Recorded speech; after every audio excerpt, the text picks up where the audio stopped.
Welcome to One on One with Mitch Lafon. Joining me on this episode from the band Dope, it is singer Edsel Dope. We talk about their new album Blood Money Part 1, lineup changes, current tour, and a lot more. Before checking that out, please check me out on Twitter at Mitch Lafon, MITCHLAFON, One on One Mitch Lafon on Facebook, and paypal.me/Mitch Lafon should you care to support the podcast. And with that, here is the one, the only, Edsel Dope. We are speaking with Edsel Dope of the band Dope. Good day, sir. Pleasure to talk to you. Hey, man. How's it going? Good. So you were in my town last night, Montreal. Unfortunately, I had a sick child at home, so I couldn't get out to the show. But how was that experience? Montreal is good to us. We haven't been there in what seems like forever, probably 10 years. So we had a nice rowdy room full of Dope fans that had highly anticipated our return. We had some technical problems last night that made the show a little bit, kind of messed our flow up a little bit, but those things happen. But other than that, it was really good. Like I said, the fans were really warm and gave us a great response. So it was nice to come back after quite a while. Yeah, so let's talk about the band being back on the road and the new album. So let's start there. Blood Money Part 1. Talk to me about that and putting it together, and sort of what sound are you trying to capture? Do you sort of just keep moving forward, or do you look back and say, okay, this was our classic sound, let's go do that? No, man, I mean, there's really there's nothing different. We continue to do what we do, and there's a slight misconception with how long the band's been away and what the band's been doing. This was a situation that, from the band's inception back in '97, we got signed in '98, started touring in '99, and literally for 10 or 12 years, did nothing but tour nonstop and released album after album. So, after the touring cycle of our album, No Regrets, I just needed a break is really what it came down to, and needed to kind of reevaluate some things in my life and reprioritize some things because, again, for 10 plus years, the band came first on everything, touring, holidays, whatever it was, didn't matter. The band came first and we toured nonstop. So, for me as somebody who went from, young adulthood into adulthood while doing it, I just needed to reprioritize and reevaluate. So I took some time to do that. In that time frame, though, the band continued to play regional dates. We were, located in the Midwest, so we would still go out and do 2-week runs here and there and go overseas and play shows and continue recording music on a regular basis. It's not like we disbanded and just, stopped working under the banner of Dope. It just changed the way that, I was going about things. So there's about a 6-year gap in between No Regrets and, the time that we were firming up Blood Money Part 1. Tons and tons of music written, same kind of process that the band had gone through in the past of writing music and preparing albums. The difference was the time frame in between, which is why ultimately we're looking at a multi-part album, because these songs were all written during the same time frame, and therefore, to me, feel like they should be under the same banner of Blood Money. So quite a long answer for you, but really not a different process at all. And, getting back on the road, again, it wasn't a matter of like, oh, God, how do we reassemble this? It's very simple because the band had continued to play dates and do what we do over the last several years, just hadn't put everything together to go out and do a full, 2-month run in support of a new album. So there's just a lot more attention around what we're doing now than the things we've done in the last several years. As the band sort of slowed down, though, in those last several years, and you sort of reevaluated things, did you ever get to a point where you said, I just need to walk away and go do something else completely different? Or was it always, no, I'm just sort of slowing it down, we're taking a breather, and the plan was always to come back strong, as you're doing now? I've always done things outside the band from the earliest onset. I was one of those guys that was very early to the party of making music for TV and film and video games. And, music has always been what I do. The last several years, I did focus more because I wasn't on the road as much on that side of my business. I did tons of music for the NFL and Major League Baseball and did all kinds of really cool stuff. I think that I just didn't care. I was like, at some point I'll get back to doing what makes sense for Dope and what makes sense for my life. And again, that really was what the whole process of reevaluating and reprioritizing was taking better care of myself and doing some things that enhanced my life and made me able to, grow in a more healthy way, spiritually, emotionally, psychologically, as opposed to being the guy that my responsibilities every day are to go to a new town and drop a party on people and go to another town and drop a party on people. So, during that time, it kind of didn't really matter to me. It was like if, at some point it makes sense to put a full-length album out and do a full tour, cool. When the timing's right. That's why I didn't feel pressure when, fans or the record label were like, wow, it's been so long. When are you going to finally put this record out now? When the time is right, when it feels right, when it doesn't feel forced, when it doesn't feel like there's pressure to do it from anybody but myself. And then, the stars kind of aligned and we went over to Russia to play some dates, which we've been doing about once a year for the last 4 years. And it just so happened that, the band's lineup has changed every album since the band's inception too. So whenever I am going to go do some dates, I have a nice Rolodex of guys that, I consider this band like a fraternity. They're like my brothers that know the songs and we all get along and we're friends and they know, they look the part, they act the part. So we were going over to Russia and I happened to, give out my calls to people to see who was available and interested, because these guys are all busy and they have, they've continued with their careers. And just so happened that the current lineup that we're touring with, which is a lineup that we haven't done for quite some time, were available. So we went over to Russia together, which was a lot of fun. And we recorded a live album while we were over there, which again was a lot of fun and really sounded great and got the fans excited.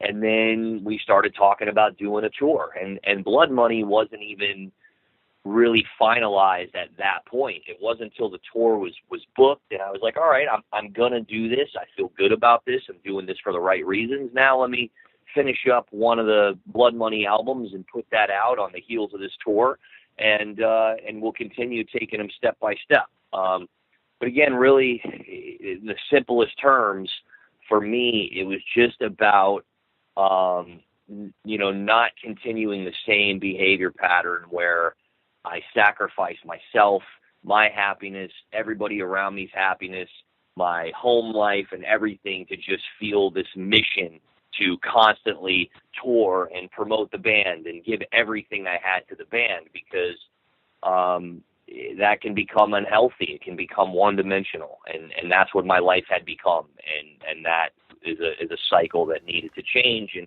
I think in retrospect, it's better for the band too, because this tour has been highly successful, very well attended, and I think a lot of that has to do with, people missed it and people are excited to see it again. So, maybe it's better that the band doesn't tour all the time and that it's more of an event when the band does tour, and it keeps everybody excited and looking for something that's coming. And I think that so far it's working. And again, no pressure, just doing it because it feels right. Yeah, so let's talk about some of that stuff, because you've done this tour with some crowdfunding. You've mentioned working for in the movies and NFL. Was that part of the company called Evanix?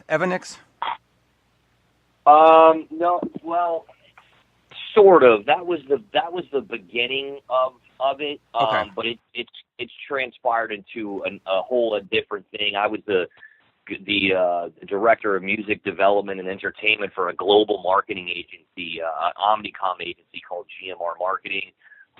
Like, I've done so much that I don't really attach to the band. Okay. No, because the reason I ask is because, I know a lot of guys do this.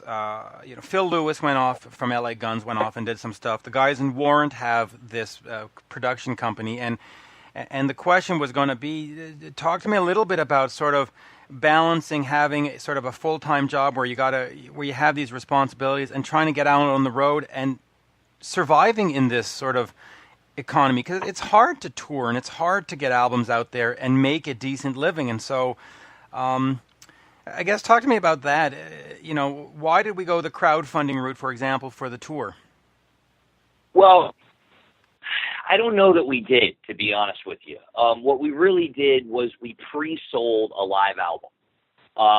Crowdfunding is, in my opinion, that's when somebody doesn't have money to do something, and they're going to the fans to say, if you participate, we will use the money to make an album. We'll use the money to go into a studio and what have you. And fortunately, with Dope, I've owned my own studio since 1999. Crowdfunding didn't exist when our last album came out. Bands didn't do meet and greets. Like, none of this existed. So the business has changed so much in the 6 or 7 years since I put out an album that we went to Russia and recorded this live album, and the label wasn't really interested in it. They said live albums don't sell. People don't care about live albums. And I was like, well, I beg to differ. I think this live album's going to be really cool, and I think the fans are going to like it. And the fans keep asking for the tour. So I'm going to pre-order this live album that we're working on that we don't really need funding to create, but we're going to give people the opportunity to have their name in the liner notes and give them all kinds of cool perks. And if we do enough on this, we'll do this tour. Well, with all due respect, I knew the tour was happening. We were, you can't do a pre-order and halfway through it announce 65 dates if you're not in the process of booking those dates when you launch the pre-order. So we knew that this was all going to happen. We just wanted to give the fans the ability to participate in it and to get involved and spread the word and have their name in the liner notes and those kinds of things. So, so again, the crowdfunding word, it's kind of weird because it insinuates that you needed that in order to accomplish the goal, which wasn't the case for us. But again, it certainly creates a team effort feel, and it creates a sentiment that that everyone's working towards a cause, which we were. Everybody wanted us to go on tour, and we wanted to do this tour. But, we still have a record label in E1 Entertainment that we've had for several years, who has Black Label Society and Pop Evil, so that's who's putting out the Blood Money album. We remain in a situation where, the band, though we are independent, we have the support structure around it because, we've sold enough records in the past and have enough professionalism with it that we continue to operate on a professional level. But to go deeper into, I think, your question of, how do you make ends meet? Again, it's really no different for me than it's always been, because I've always had at least two forms of revenue from my music business. I've had the band and touring and T-shirts and everything that goes along with that. And then I've had my side music business where I'm doing music for TV or film or sports or the WWE or whatever that is. And I've always been very aggressive at that side of the business as well. Has it gotten harder? Sure. Has it gotten more competitive? Sure. Do people devalue music more than ever and don't really want to pay for it? Yeah. But somehow I keep doing it. I don't know. I mean, again, I haven't, this is what I know how to do, and I've got good relationships, I guess, but it's just what I've always done. It really doesn't feel any different to me now than it did 10 years ago. Are both sides of the business equally as rewarding for you, in the sense that when you create a piece of music for WWE, are you still like, wow, I created something great, or is it like, it's just for that, compared to making a song for the album? Are they, the same, or is one more like, okay, that's just business, and this one is where, okay, I get off on this, it's a song, and the fans are, creatively, is Yeah, it? they're very, very different, but at the same time, rewarding in different ways, because when it comes to dope or to doing something more, I'll say, as the artist, as the face of it, there's a lot of ownership that goes into that. There's a personal, there's a level of personal satisfaction, but there's also a level of personal pressure where, like, this is my art, I'm going to be judged for it. I'm putting my heart on the line. I'm sending a message that comes from me, and this is me. Like, I'm putting my face out there. Whereas when you do something for these other entities, there's one less level of creative or artistic freedom, because typically they have a lot to say about how it ends, and what the final product is. And then B, the good thing for me, at least, is that there is that lack of ownership to it. Like, you don't feel the pressure of, like, man, this is my face, this is me, you're able to let it go a lot easier and go, yeah, that sounds really cool. I think we did a good job. Do you like it? Yeah, we love it. Okay, cool, man. You guys have a great day. We had a successful venture. So it's just a different type of reward, both psychologically and emotionally. Yeah, that's an interesting way to see it, because when you do a dope album, and sometimes you'll go online and you'll see that one kid who wrote, oh, I don't like that. That's got to be very frustrating to you put your heart and soul in it, and then some dude just goes, it's got to be well. Yeah, it's you know what it is for me? It's not frustrating if somebody doesn't like something that I do, because it's art, and there is no right or wrong. Everything's opinion-based, so everybody's entitled to their opinion. What annoys me is the lack of attention span. The people that judge things so quickly based on 30 seconds of a listen, they feel like they're experts, and they're going to tell you, what it is, and they want to reference what they want to compare it to. And it's like, dude, live with it for a week, and then you can give your shit-ass negative opinion or a positive opinion, because we all know that first impressions are not always what stand, especially with music. Like, how many times you hear a song on the radio and you're like, I don't know about that, but you hear it 10 more times, you've got to really like that song now. So that's a little bit annoying to me. We do live in the most narcissistic society that you could possibly live in now, where everybody, is the biggest critic and has the, so much bravado over, their opinion of things. And, how many likes you get on Instagram dictates how popular you are or how relevant you are. And, people take pictures of what they eat and post it online because they think that they're so fucking important that the rest of the world gives a shit what they eat. And sadly, a lot of people do and participate in that. And it's you're going to get me going down a different road now. At the end of the day, it's very reflective of the society that we have, and even more so, look at what's happening to our presidential race. You have a reality TV star that is very close to the White House right now, regardless of what you think of his politics one way or the other. The point is that he has used entertainment business tactics to capture the American people and take them on this ride that's very unpolitical, and it's much more razzle dazzle show business. And it just shows you where we're at as a society and what we're susceptible to and what you can hypnotize us with. And when you have a guy that throws out catchphrases like, Crooked Hillary and Lion Ted and Low Energy Jeb, it's like, wow, man, this guy came in and gave all the people he's running against negative nicknames, and is this, again, this very panache, reality TV star guy that's hitting on the pulse of America's entertainment button and has turned the presidential debates and the presidential election into a show and a circus, which it's never been before. And mark my words, going forward, it'll never be the same again. It's almost like the movie Idiocracy. It's not quite there, but it's getting there. So I don't know. It's just a weird world that we live in general, where everybody is able to speak and have their voice so clearly heard in an instant. And I don't know. It's a weird time.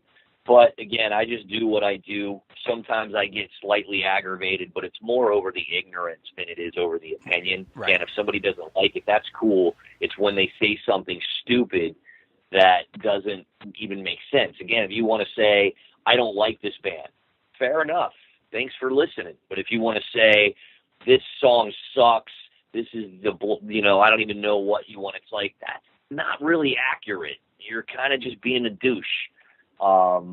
So I don't know. It's an interesting time. And I don't want to get into the whole political debate, but isn't, because I'm Canadian, so I don't have any money on whether Clinton or Donald Trump wins, but isn't it a little bit what Ronald Reagan did? I mean, here was an actor that had sort of lines and sort of entertainment.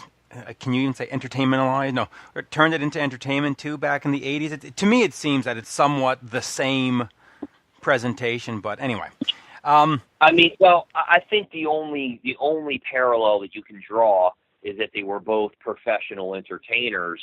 But I don't feel as if Ronald Reagan was using the showbiz within the strategy and the marketing, right, other than, hi, I'm Ronald Reagan, and you know who I am because I'm an actor. But I don't feel as if he was crossing lines in that way. I mean, and again, we're in a society where things are so quickly, everything's so disposable. All the information is so disposable. You have a Facebook feed, and one day a candidate says the sky is blue, and the next day they say the sky is purple. But it doesn't matter what he said yesterday, even though you can easily go fact check. It doesn't matter what he said yesterday, because today the sky is purple, and that's what he must mean. Just the non-accountability, because there's so much information and so much misinformation. I mean, how many times do you scroll through Facebook and see something that is 100% inaccurate and just a blatant lie, and it's just to get you to click on it so that it has an ad that pops up. It's just a ridiculous world in that regard. It really is, and I know we had 20 minutes and we've gone over that. So let me just finish with this because you mentioned the lineups before. You've changed lineups almost and correct me if I'm wrong, but almost in a sense to fit the sound of the album that you were making. You needed those people to make that album, and you need these people to make this album, and sort of, right? Not really, okay. Truthfully. It's really just been about personalities and scheduling and just, really that's it. Like, you can look at the first record, and that record was me, myself, and I. And not to say it was a great record, but that record was, one guy with a vision in New York that knew what I was doing. I assembled a bunch of dudes that, were willing to come on and join my party and do my thing.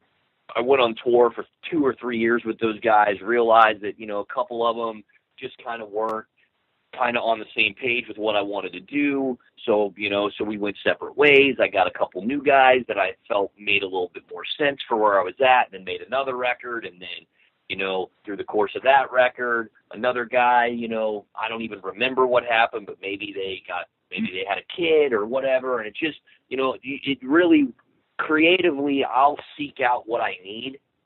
But when it comes to putting the band together, it's typically going to be based on availability and personality, and clearly you have to be able to play. Right. But even like with this record, Blood Money, I just kind of went and sought out who I need for what. But at this point in the game, because I've been doing it so long, and because it just makes it easier for me, there isn't even a lineup anymore, and that's the way I think it's going to be forever. Like, A lot of that has to do with geographical location. Like, my guitarist Virus, who's been with me for many, many years now, I can't count on him to do every tour that I want to do. He's playing with David Draymond and Device. He's playing in Lords of Acid. He's got his own bands. So it wouldn't make sense for me to say he's the guitar player of Dope always, because then I'm hamstrung by his availability. I'm going to say that, like, Nine Inch Nails is Trent Reznor,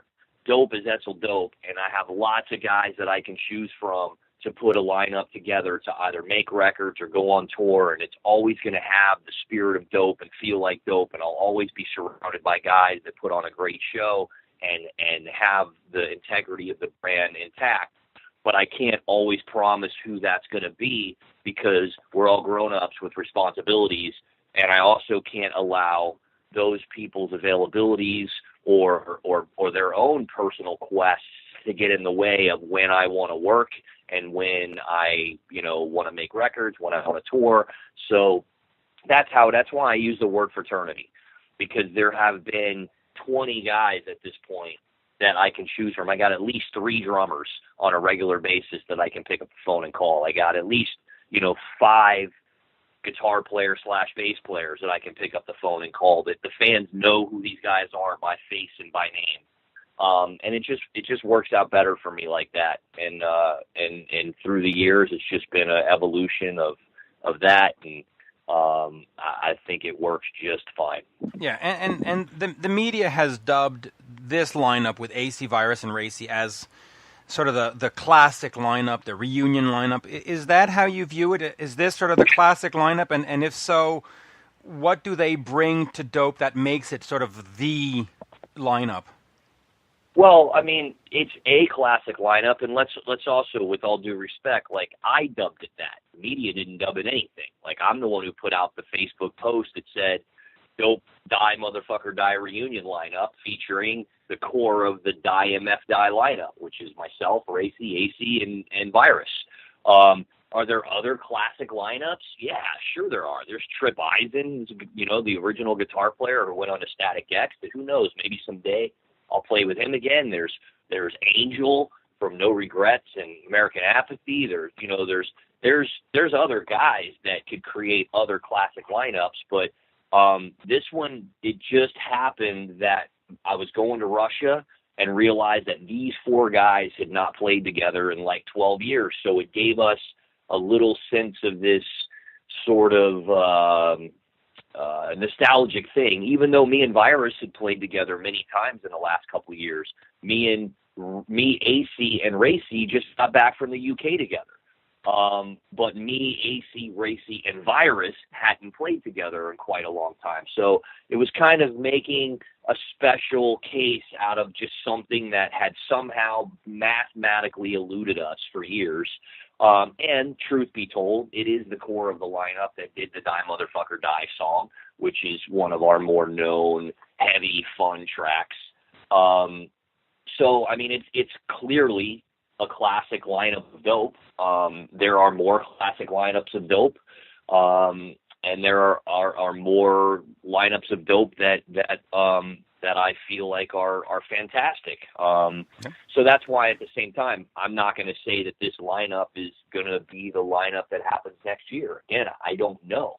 All these guys have other gigs. AC plays with the Misfits and Joan Jett and the Blackhearts, and Racy has a business in Atlanta. So I don't know when these guys are all going to be available. It just worked out for this tour, and we're going to celebrate this moment in time. And then when Blood Money comes out in a couple weeks, we're going to let the fans live with it for a little while, and then we'll see what happens in 2017 and what lineup and what tour. But I always feel 100% confident that whatever it is, like a football team, I'm going to field a great team that's going to go out there and support Dope and give the fans a great show. And I look forward to that. Do you have a moment for one more question? Sure. I just want to ask you about the covers that you do and how you choose them. People Are People, Depeche Mode, You Spin Me Right Round, Rebel Yell. They're not metal songs. They're not, in a sense, classic rock songs. They're not Kiss, Judas Priest. You're sort of going outside of that to choose these. How do you decide what to cover? Does it just sort of feel right? Is it? What's the process there? Well, it started with "Fuck the Police." That was the first Right. one that we did back in the day, and I think that one was pretty obvious to me for many reasons. I needed to, we were a band that back in the day started as very inspired by the NWA philosophy, that you had a group of guys that wanted to make their dreams come true, and Eazy-E had a underground drug dealing business, and that's how he funded the build out of NWA. Well, we were very similar in the way that we were making our money in New York and building out our band. So doing "Fuck the Police" made all the sense in the world. The next one that we did was "You Spin Me Round," and that one was actually by accident. We got called by the producers of the film American Psycho, which was a really big book and a very cool book, that they asked us if we wanted to be on the soundtrack with The Cure and David Bowie, and we were like, well, of course. I said, well, the catch is you got to do this song, "You Spin Me Around." And I was like, ugh, all right, well, so we did our best with that one. And then and that a lot of people connected to it, and it worked for us, as silly as it is. And then I believe Rebel Yell and People Are People came around the same time, and those just felt good to me for different reasons. Rebel Yell, I feel like, is the best cover we've ever done. And now on this new record, I did a cover as well, but now I've gone into the 90s and picked a cover. And there's also, we did a cover a while back for a song called "High" from a band called Jimmy's Chicken Shack. And I don't know, covers are just a cool way to kind of round out an album. Again, much like we were talking about earlier with doing music for other brands, just feeling the freedom and the, not having the pressure of having to write it, but just being able to give your interpretation of a song that you liked or that you thought would fit the branding of Dope or what have you. It's just a cool thing to do that I intend to do for years to come. Yeah, and they turned out great. Edsel, a great pleasure, and thank you. Thank you, man. I appreciate your time. Sorry we missed each other yesterday. No worries, and hopefully we'll do this again soon. All right, buddy. Appreciate it. Cheers. Bye-bye. Bye-bye now. And there you have it, folks. My interview with a Dope singer, Edsel Dope. The new album is Blood Money Part 1. Do check that out. While checking stuff out, please check me out on Twitter at Mitch Lafon, MITCHLAFON. One-on-one Mitch Lafon on Facebook, and paypal.me/Mitch Lafon should you care to support the podcast. And with that, I bid you a fond farewell. Bye for now. Oh my.